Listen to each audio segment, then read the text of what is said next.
السلام علیکم ورحمۃ اللہ وبرکاتہ۔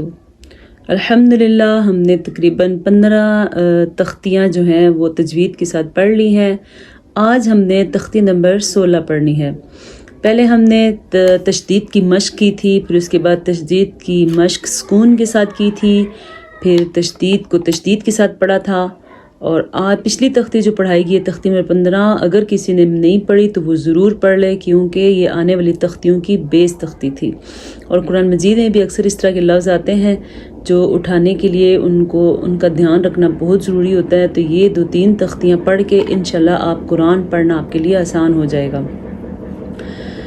تختی نمبر 16، تختی نمبر 16 ہے تشدید بعد حروف مدہ۔ حروف مدہ کون سے ہیں؟ الف، یا، واو، 3 حروف مدہ ہیں۔ جیسے میں نے آپ کو بتایا تھا نا مدہ کیسے ہوتا ہے، واو مدہ، یا مدہ، الف مدہ، وہ حروف مدہ کے ساتھ ہوتا ہے۔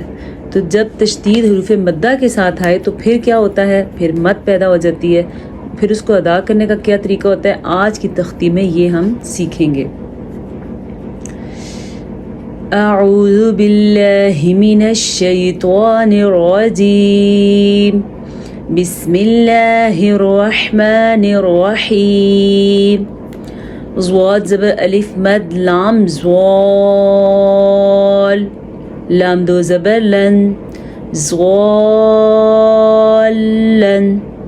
ٹھیک ہے، ادائیگی کا طریقہ دیکھیں آپ، لام پہ تھوڑا سا جھٹکا پیدا ہوتا ہے یا ایسا لگتا ہے جیسے ہم رک گئے ہیں، اس طرح تھوڑا سا رکنا ہوتا ہے۔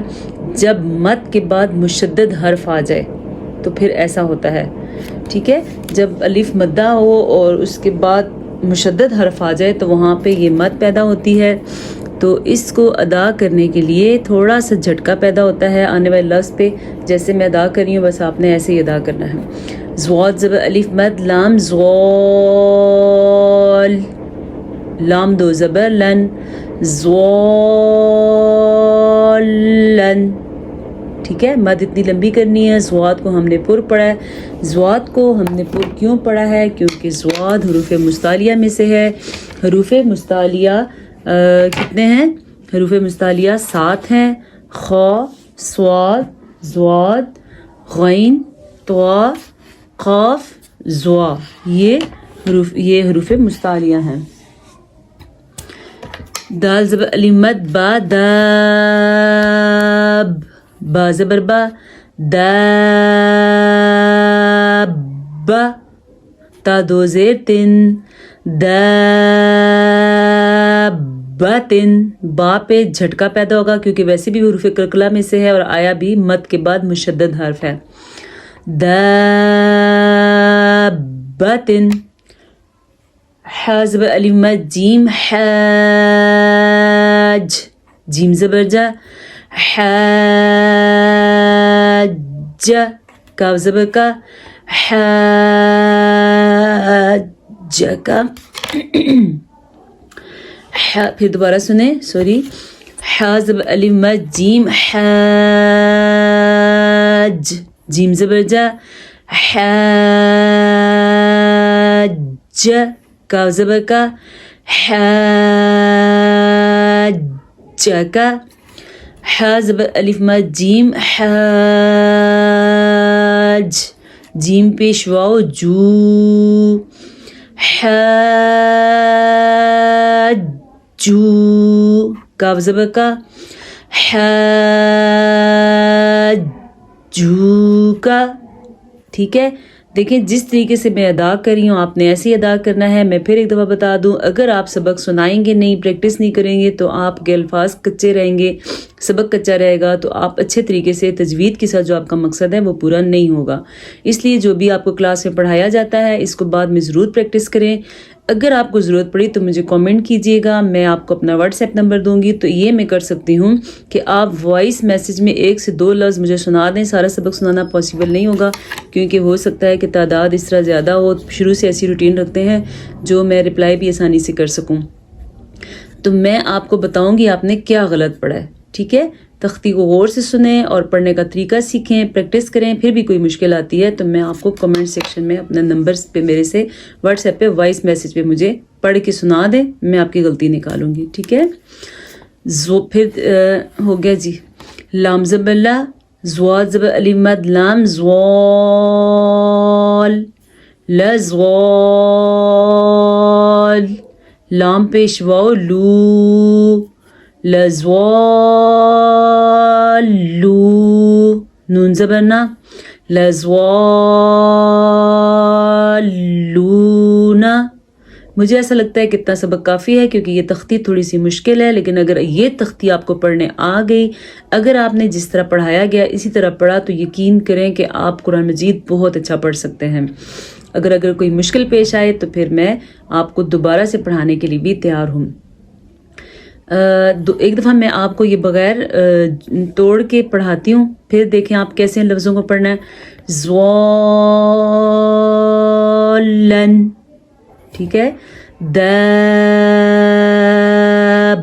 دابتن، حاجک، حاجوک. مد لمبی بھی کرنی ہے، یاد رہے یہ مد 5 الف کے برابر ہے، ٹھیک ہے. اور اس کے بعد ہم یہ اگر آپ کو لفظ پڑھنے آ چکے ہیں تو پھر آپ کے لیے قرآن مجید پڑھنا بہت آسان ہو جائے گا. لزوالون،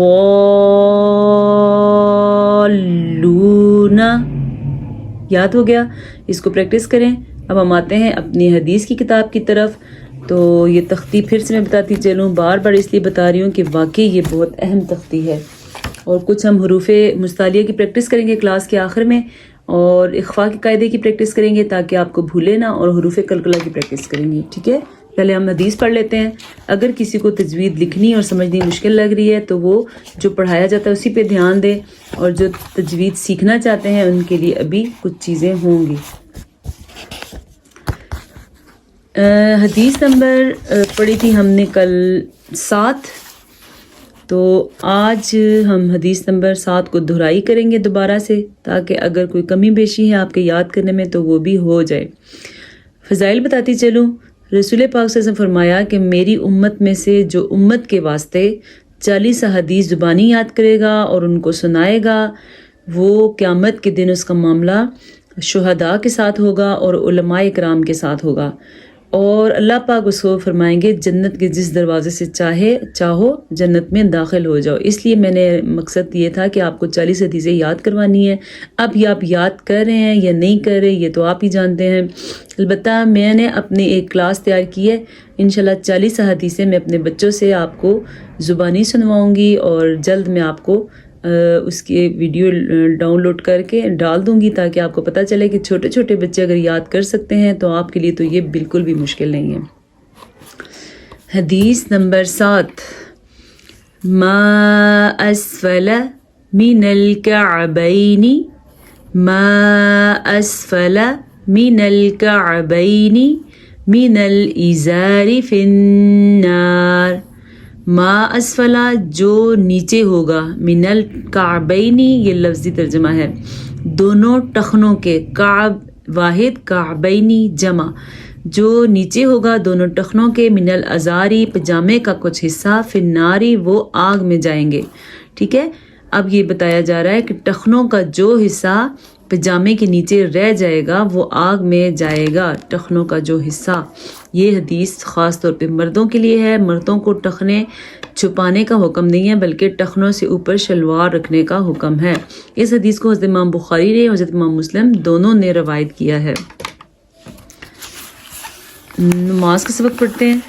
ہم نے التحیات ہماری مکمل ہو چکی تھی، آج ہم نے درود شریف پڑھنا ہے، تو چلیں پڑھتے ہیں. بسم اللہ الرحمن الرحیم، اللہم صلی علی. میں نے آپ کو بتایا تھا کہ میم کے اوپر جب شد ہو یا نون پہ شد ہو تو اس کو غنہ کرتے ہیں، تو یہاں پہ ہم نے اس کا غنہ ادا کیا ہے.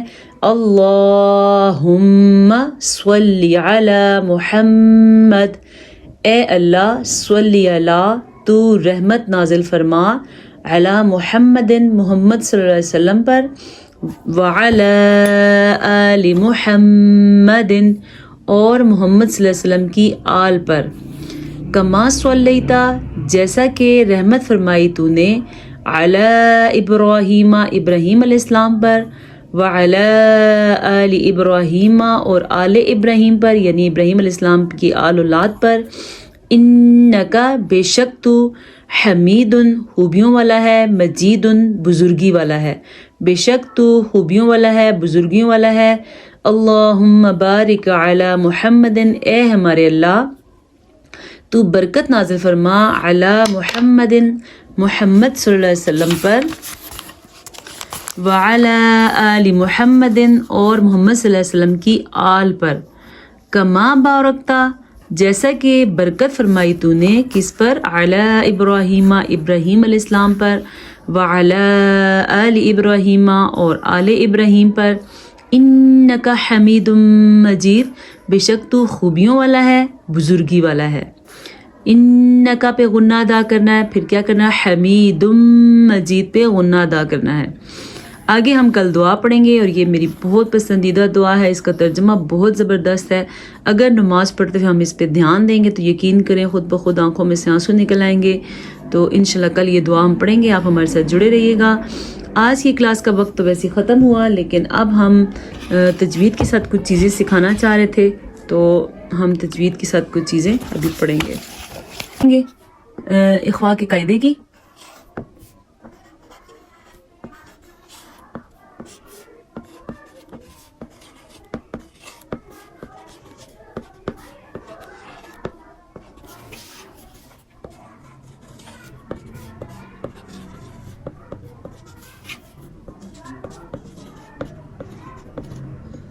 ہم نے کل والی کلاس میں پڑھے تھے نون ساکن اور نون تنوین کے احکامات۔ تو پہلا حکم ہم کیا پڑھیں، اخفاء کا قاعدہ، نون ساکن اور نون تنوین میں اخفاء کا قاعدہ۔ جب کبھی نون ساکن ہو یا نون تنوین ہو، یعنی کہ دو زبر دو زیر اور دو پیش ہوں، جب کبھی یہ کنڈیشن ہو تو وہاں پہ آگے آنے والے حرف کو دیکھا جائے گا۔ ان کے بعد حروف اخفاء میں سے کوئی حرف آ جائے تو وہاں پر اخفاء کا قاعدہ ہوگا۔ کل ہم نے اچھی طرح سے پڑھا تھا کہ حروف اخفاء کون کون سے ہیں، تو چلیں آپ میرے ساتھ ساتھ بولیں حروف اخفاء کون سے ہیں۔ تا، ثا، جیم، بات نکال دیا، الف بھی نکال دی، ٹھیک ہے، تا ثا جیم، دال، زال، زا، سین، شین، سین شین، صاد،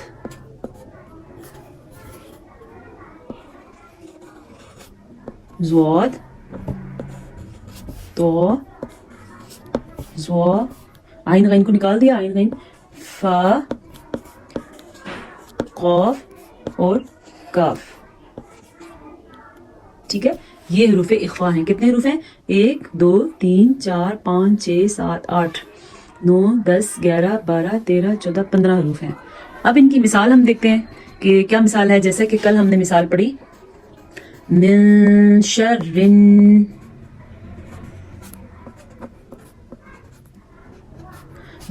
شری، اتنا کافی ہے، ٹھیک ہے۔ یہ ہم نے نون ساکن کی مثال پڑھی۔ ابھی میں آپ کو اس بارے میں سے نون تنوین کی مثال بھی ڈھونڈ کے دیتی ہوں ہائٹے میں سے۔ جیسا کہ ایک میرے سامنے ایک اور نون ساکن کی مثال ہے، یہ وَأَنزَلْنَا، دیکھیں انزلنا،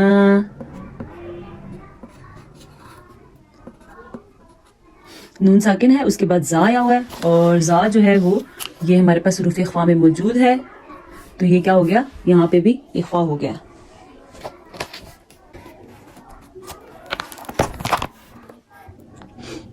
قرآن مجید سے میں آپ کو دیکھ کے دیتی ہوں مثال، اور اگر آپ چاہیں تو آپ بھی ڈھونڈ سکتے ہیں۔ یہ دیکھیں اب یہاں پہ ہمارے پاس نون ساکن کی ایک مثال آ رہی ہے۔ نون ساکن کی کیا مثال ہے یہاں پہ، من ذا الذی، نون ساکن کے بعد زال آیا ہوا ہے، اور زال جو ہے وہ حروف اخفاء میں شامل ہے۔ یہ دیکھیں یہ نون تنوین کی مثال ہے، حسنا فیضاعفہ، دو زبر کے بعد فا آیا ہوا ہے، اور فا جو ہے وہ حروف اخفاء میں سے ہے، تو یہاں پہ اخفاء ہو رہا ہے۔